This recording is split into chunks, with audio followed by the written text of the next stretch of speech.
Hello student, good morning. Welcome to my channel A to Z study में आपका स्वागत है। आज हम पढ़ेंगे निबंध राष्ट्रीय उद्यान व अभयारण्य। प्रस्तावना। राष्ट्रीय उद्यान वनों और वन्य प्राणियों की रक्षा के लिए बनाए गए ऐसे सुरक्षित क्षेत्र हैं जहां जंगल के जीवन अपने प्राकृतिक वातावरण में मुक्त रूप से रह सकते हैं। राष्ट्रीय उद्यानों के बनाने का उद्देश्य। इन राष्ट्रीय उद्यानों के बनाने का उद्देश्य यह है कि इनके द्वारा वन संपदा, वनस्पति तथा जंगलों के जीवों की रक्षा हो सके।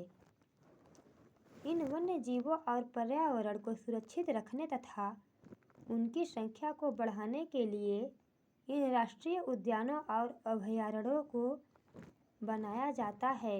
इन राष्ट्रीय उद्यानों में खेती करना, पालतू जानवर चराना, बस्ती बनाना, शिकार करना, वृक्ष काटना जैसे कामों पर रोक लगा दी जाती है। राष्ट्रीय उद्यान और अभयारण्यों में अंतर। अभयारण्यों और राष्ट्रीय उद्यानों की स्थापना करने का एक ही उद्देश्य है। अभयारण्यों में मनुष्य सीमित क्षेत्र में रह सकते हैं। उन पर कुछ प्रतिबंध रोक लगा रहता है। वे कुछ सीमित क्षेत्र में खेती कर सकते हैं तथा अपने पशुओं को चरा सकते हैं।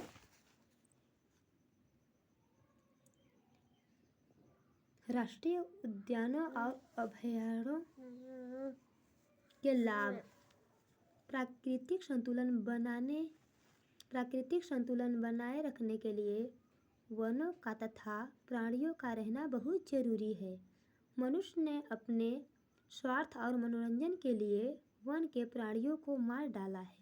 उनका शिकार करके उनके वंश को ही मिटाने पर तुला हुआ है। इन पशुओं की नस्लें ही लुप्त हो रही हैं। इन उद्यानों और अभयारण्यों से इन विलुप्त नस्लों का संरक्षण हो रहा है। उनकी संख्या बढ़ रही है। प्राकृतिक पर्यावरण की भी सुरक्षा हुई है। इन उद्यानों और अभयारण्यों के विकास के पर्यटन उद्योग भी विकसित हुआ है। लास्ट पॉइंट, उपसंहार। राष्ट्रीय उद्यानों और अभयारण्यों से पर्यावरण सुरक्षित हुआ है एवं प्राकृतिक सौंदर्य से देश की आकर्षक छटा देखने योग्य हो गई है। Bye bye student.